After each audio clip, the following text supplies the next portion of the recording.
La présidente de la Commission européenne, Ursula von der Leyen, a appelé à une révision des relations commerciales avec la Chine, lors d'un sommet tendu avec le président chinois Xi Jinping le 24 juillet. Elle a déclaré que les relations étaient à un tournant. Le sommet, consacré au 50e anniversaire de l'établissement des relations diplomatiques, s'est tenu dans un contexte de tensions croissantes et de débats sur le format de la rencontre. La durée du sommet a été réduite de manière inattendue à une journée à la demande de Pékin. Von der Leyen et le président du Conseil européen Antonio Costa ont rencontré Xi Jinping au début de l'événement. Les sujets abordés étaient sensibles. Les frictions commerciales et la guerre en Ukraine ont dominé le dialogue entre les dirigeants. La rencontre s'est déroulée dans un contexte international complexe. Le président du Conseil européen Costa a salué ses collègues et a souligné que cette année marquait le 50e anniversaire du début des relations diplomatiques entre la Chine et l'UE. En 50 ans, la Chine et l'UE ont réalisé des progrès significatifs dans les échanges et la coopération. Le respect mutuel et la recherche de points communs, tout en préservant les différences, sont devenus essentiels. Les deux parties soutiennent l'ouverture, la coopération et visent un bénéfice mutuel. Dans un contexte de changements globaux, les dirigeants doivent faire preuve de clairvoyance et de leadership. Face à un monde changeant et tumultueux, les dirigeants de la Chine et de l'UE doivent prendre des décisions stratégiques qui répondront aux attentes des peuples des deux côtés. Plus la situation internationale devient complexe et confuse, plus il est important pour la Chine et l'Europe de renforcer la communication et la confiance mutuelle dans leurs relations. Le renforcement de la coopération entre la Chine et l'Europe contribuera à apporter plus de stabilité et de clarté à l'ordre mondial grâce à des relations mutuelles saines. Monsieur le Président, la Chine est devenue une superpuissance industrielle et technologique, et 800 millions de personnes sont sorties de la pauvreté. Cette transformation a inspiré le monde entier. Aujourd'hui, l'Europe et la Chine sont deux des trois plus grandes puissances économiques et commerciales mondiales, et nos relations sont parmi les plus significatives. En termes de volume d'échanges commerciaux mutuels, l'Union européenne est le principal partenaire commercial de la Chine, tandis que la Chine occupe la 3e place parmi les partenaires commerciaux de l'UE. Le volume des échanges bilatéraux de marchandises dépasse désormais 2 milliards d'euros par jour, confirmant une profonde interdépendance économique entre la Chine et l'Europe. L'Europe a soutenu le développement économique de la Chine pendant des décennies et continue de le faire, renforçant les liens économiques à long terme entre les deux régions. Avec l'approfondissement de la coopération, les déséquilibres ont également augmenté, atteignant un point critique nécessitant une révision des relations bilatérales pour un développement durable. La révision des relations est nécessaire pour garantir une situation gagnant-gagnant, en reconnaissant les préoccupations mutuelles et en proposant des solutions concrètes des deux côtés. Monsieur le Président, c'est un grand honneur pour moi d'être à Pékin et de vous rencontrer à nouveau, afin de renforcer les liens importants entre l'Union européenne et la Chine. Les acteurs clés des processus mondiaux ont un intérêt commun à développer des relations constructives et stables. Nous cherchons à collaborer avec la Chine pour relever les défis mondiaux et maintenir la paix. Cependant, ce n'était que des révérences diplomatiques. La déclaration d'Ursula von der Leyen, après les négociations avec Xi Jinping, s'est avérée exceptionnellement ferme, voire ultimative. Soit la Chine fait pression sur Poutine pour qu'il cesse la guerre en Ukraine, soit elle risque de perdre l'accès au marché européen. Le marché européen est plus important pour la Chine que le marché américain, car l'Europe reste ouverte aux produits chinois, reflétant son engagement envers un commerce fondé sur des règles. Cependant, cette ouverture ne reçoit pas une réponse adéquate de la part de la Chine. Nous avons atteint un tournant évident dans les relations. Nous avons déclaré à la direction chinoise que pour un commerce mutuellement bénéfique, il faut le rendre plus équilibré et équitable. L'Europe accueille la concurrence, mais elle doit être juste. Sans progrès, il sera difficile de maintenir le niveau actuel d'ouverture. Nous avons exprimé l'attente que la Chine réponde à nos préoccupations et utilise son influence pour pousser la Russie à cesser le feu. La Chine doit favoriser les négociations et les accords de paix pour mettre fin au bain de sang causé par la guerre de Poutine. La manière dont la Chine interagira avec la guerre de Poutine sera un facteur décisif pour l'avenir des relations internationales.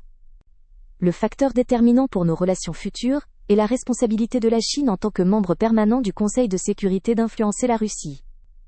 Nous avons exprimé cette confiance clairement et directement. La Chine doit aider la Russie à arrêter la guerre, accepter un cessez-le-feu inconditionnel et entamer des négociations justes avec l'Ukraine. C'est notre principal espoir de paix. Nous avons souligné que l'influence de la Chine sur la Russie est comparable à celle de l'Union européenne sur l'Ukraine. Il est attendu que la Chine convainque la Russie de s'asseoir à la table des négociations. L'Union européenne n'a pas besoin d'utiliser son influence, car le président Zelensky est déjà prêt à négocier avec la Russie. L'objectif principal est d'atteindre un règlement pacifique. Actuellement, Des contacts techniques et politiques intensifs ainsi que des discussions ont lieu. Nous expliquons depuis plusieurs semaines pourquoi une solution négociée est importante pour toutes les parties. Toutes les autres méthodes restent sur la table, jusqu'à ce qu'un résultat satisfaisant soit atteint. Nous sommes ouverts à différentes approches, mais préférons la voie pacifique. Notre déclaration conjointe sur le climat et l'écologie est un grand pas en avant. Nous voyons des opportunités de coopération étroite dans le système d'échange de quotas d'émissions et la capture du carbone. Il faut permettre au commandant en chef, à l'administration, au ministre de la Défense et au Pentagone, de faire ce qu'ils jugent nécessaire pour atteindre la paix et la responsabilité. Il est important de voir comment la situation évoluera. La détermination à obtenir la responsabilité de Poutine et à arrêter la guerre reste forte. La paix est nécessaire, car le conflit dure trop longtemps et des innocents meurent. Les États-Unis ne veulent pas s'impliquer davantage dans ce conflit. L'OTAN et ses alliés dans le monde entier font des efforts qui pourraient être efficaces pour parvenir à la paix. Tout le monde est déjà fatigué du conflit. Nous espérons une fin rapide du conflit. La confiance envers le commandant en chef est élevée. Il rétablit la paix par la force. C'est une étape importante dans le processus. Dans la nuit de jeudi, un affrontement a eu lieu entre les troupes thaïlandaises et cambodgiennes, sur un segment contesté de la frontière. Les deux parties s'accusent mutuellement d'avoir déclenché l'agression. La Thaïlande a exprimé ses revendications et accusations contre le Cambodge. La situation reste tendue sur ce segment contesté. Lors des affrontements, 11 civils, dont un adolescent et un enfant de 8 ans, ont été tués. Selon les autorités, un soldat est également mort lors des combats à la frontière. Auparavant, les autorités avaient accusé l'armée cambodgienne d'avoir bombardé des installations civiles, y compris des hôpitaux. Ces accusations ont exacerbé les tensions entre les pays. Les affrontements ont eu lieu dans la nuit du 24 juillet près de l'ancien temple de Tamuang Om, situé sur le territoire thaïlandais à proximité des zones contestées. Des combats se poursuivent à la frontière entre la Thaïlande et le Cambodge, malgré plusieurs tentatives pour réduire les tensions. Le Premier ministre thaïlandais Phumtham Wechayachai s'est exprimé après des rapports de fusillade, où les deux parties se sont mutuellement accusées d'avoir ouvert le feu. La fusillade a eu lieu tôt jeudi matin, après des semaines de tensions croissantes et d'échanges diplomatiques houleux entre les pays. Vers 8 heures du matin, des rapports de fusillade ont été reçus. Les autorités enquêtent actuellement sur les détails et soulignent la nécessité d'une approche prudente et mesurée. Nous devons agir conformément au droit international, déclarent les responsables, appelant au respect des normes et règles. Cette semaine, la Thaïlande a accusé le Cambodge d'avoir posé des mines dans une zone contestée, causant des blessures à 3 soldats. Phnom Penh nie les accusations, affirmant que les soldats se sont éloignés des itinéraires convenus et ont sauté sur une vieille mine datant de la guerre. Depuis plus d'un siècle, la Thaïlande et le Cambodge contestent la souveraineté sur divers secteurs non délimités d'une frontière longue de 817 km. Ces différends ont régulièrement conduit à des affrontements et à des pertes humaines, y compris des incidents graves lors de conflits de plusieurs semaines. Le matin du 24 juillet 2025, la base militaire thaïlandaise a été prise pour cible par de l'artillerie lourde, un feu qui a duré toute la matinée sans interruption. Les frappes ont également visé des zones peuplées de civils, y compris un hôpital, causant des victimes parmi la population civile dans la zone de conflit. Le gouvernement royal de Thaïlande est prêt à renforcer les mesures d'autodéfense si le Cambodge poursuit son agression et viole la souveraineté du pays, conformément au droit international et aux principes. Les habitants de la province thaïlandaise de Surin, frontalière du Cambodge, se sont réfugiés lorsque les voisins ont échangé des tirs, cherchant à échapper aux dangers et aux explosions. Des bunkers en béton, renforcés par des sacs de sable et des pneus de voiture, servaient d'abri pour les personnes de tous âges pendant les bombardements. Des coups de feu et des explosions se faisaient entendre par intermittence, créant une atmosphère de peur et d'incertitude parmi la population civile restée dans les abris. Les autorités thaïlandaises ont annoncé la fermeture de tous les postes frontaliers avec le Cambodge, après une semaine de tensions provoquées par un différend frontalier et des affrontements. Au moins 2 civils ont été tués lors des affrontements, ce qui a aggravé la crise et suscité une condamnation internationale du conflit.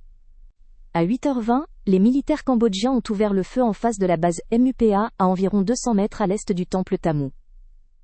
Cela a forcé la partie thaïlandaise à riposter, entraînant une escalade du conflit et une augmentation des tirs à la frontière. La partie cambodgienne utilise des armes lourdes, y compris des lance-roquettes multiples BM-21, et de l'artillerie de 122 mm. Ces tirs causent des dommages importants aux maisons des civils thaïlandais et aux infrastructures publiques le long de la frontière, y compris les quartiers résidentiels. Dans le district de Kap Choing, province de Surin, se trouve un centre de développement des zones frontalières et des maisons de résidents locaux. Le côté thaïlandais a évacué les civils pour leur sécurité des zones touchées. Dans la communauté de Panom Dong Krak, province de Surin, on rapporte 3 blessés graves, dont un garçon de 5 ans, et un mort. En raison de l'aggravation de la situation, les mesures de sécurité à la frontière ont été renforcées du niveau 2, qui limitait les passages et les horaires, à la fermeture complète de tous les postes frontières entre la Thaïlande et le Cambodge. Le porte-parole de la sécurité a déclaré que les passages frontaliers n'avaient pas été fermés auparavant, mais que le contrôle avait été renforcé pour lutter contre la criminalité transnationale et protéger les habitants des zones frontalières. Cependant, la Thaïlande est désormais contrainte de fermer les postes frontières pour protéger sa souveraineté, son intégrité territoriale et la sécurité des populations des zones frontalières. Hier, le 23 juillet 2025, 5 militaires de l'armée royale thaïlandaise ont sauté sur une mine dans la région de Chonganma, province de Ratchathani. Le ministère continue ses efforts pour assurer la sécurité et prévenir de telles tragédies, évaluant la situation et préparant des mesures de protection supplémentaires dans les régions touchées. Le ministère des Affaires étrangères condamne à nouveau fermement cet acte comme une violation flagrante de la souveraineté de la Thaïlande, de son intégrité territoriale et de la Convention d'Ottawa. Le Premier ministre cambodgien Hun Sen a déclaré sur Facebook que les troupes thaïlandaises avaient frappé les positions cambodgiennes près des temples de Tamoantom et Takra Bay, dans la province d'Odar Minche. De plus, les forces thaïlandaises ont étendu la géographie de l'attaque à la région des 3 frontières, ce qui a aggravé la situation et provoqué une tension sérieuse. La junte a ajouté que le Cambodge n'a pas d'autre choix que de répondre par la force armée à cette invasion armée. Le matin du 24 juillet 2025, les forces thaïlandaises ont frappé les positions cambodgiennes près des temples de Tamoantom et Takra Bay dans la province d'Adarmianchi. Ils ont ainsi étendu la zone d'attaque à la région des 3 frontières, ce qui a entraîné une nouvelle escalade du conflit. Le Cambodge a toujours privilégié le règlement pacifique des problèmes, mais aujourd'hui nous n'avons pas d'autre choix que de répondre par la force armée. Le gouvernement royal du Cambodge, les ministères et les autorités provinciales, en particulier les forces armées, agissent avec détermination et courage pour défendre la souveraineté. Ils protègent l'intégrité territoriale et les intérêts supérieurs sur les fronts militaires et diplomatiques, tout en aidant les victimes de l'agression. En ce moment, nous appelons tous les frères et sœurs cambodgiens à faire confiance au gouvernement royal et aux forces armées en cette période difficile. Les forces, fermement positionnées en première ligne, défendent notre intégrité territoriale. Nous demandons à tous de rester calmes, modérés, et de poursuivre leurs activités quotidiennes normalement. Le ministère chinois des Affaires étrangères a déclaré jeudi sa profonde préoccupation face aux événements à la frontière entre la Thaïlande et le Cambodge. La Chine espère un règlement par le dialogue et les consultations. La Thaïlande et le Cambodge sont des voisins amicaux de la Chine, et des membres importants de l'ASEAN. L'amitié et le règlement approprié des différends répondent aux intérêts à long terme des 2 parties. Nous sommes profondément préoccupés par l'évolution actuelle des événements, et espérons que les 2 parties résoudront les problèmes par le dialogue et la consultation. La Chine adopte une position juste et impartiale. La Chine prend déjà des mesures et continuera ses efforts pour promouvoir les négociations, jouant un rôle constructif dans la réduction des tensions et de l'intensité du conflit. Les habitants de Thaïlande expriment leur peur d'un nouveau conflit après l'aggravation du conflit frontalier avec le Cambodge. Beaucoup souhaitent une fin rapide du conflit. Un habitant déclare : « J'ai un peu peur. Je ne veux pas de guerre. Je veux que tout se termine rapidement. Si le Cambodge a commencé en premier, et que nous répondons c'est normal. » Il répète : « Je veux juste que tout se termine le plus vite possible. Je veux que tout se termine. La poursuite des combats affectera la vie de tous. » Le conflit affecte nos sentiments des 2 côtés. Si nous ne répondons pas du tout, le Cambodge pensera que nous sommes faibles ou incapables de répondre. Ma ville natale est située près de la frontière thaïlando-cambodgienne, donc nous connaissons bien la situation entre la Thaïlande et le Cambodge. Nous voulons que cela se termine. Nous ne souhaitons pas que le conflit s'éternise, car beaucoup a déjà été perdu à la frontière, et les gens souffrent à cause de cela. Il est nécessaire de cesser les hostilités. Avant le début des négociations entre la Thaïlande et le Cambodge, les combats doivent cesser, a déclaré le Premier ministre thaïlandais Phumtham Vichitchai, jeudi 24 juillet.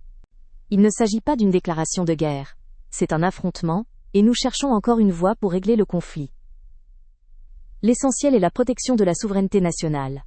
Nous nous défendons contre l'agression et faisons tout pour que notre peuple ne souffre pas. Nous ne renoncerons pas à la souveraineté de notre pays, et nous nous protégeons pleinement.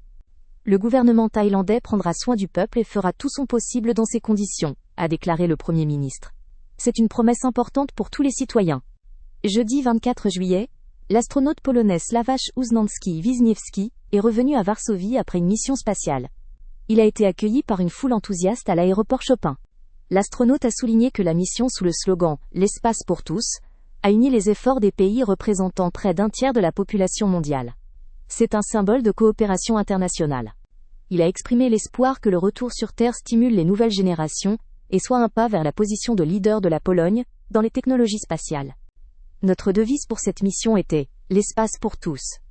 Sur l'écusson de la mission OXIM, la Terre est au centre et constitue l'élément le plus grand. En collaboration avec l'Inde, l'Union européenne et les États-Unis, et moi représentant l'Agence spatiale européenne, nous couvrions environ 28% de la population mondiale. L'espace est accessible à ce nombre de personnes.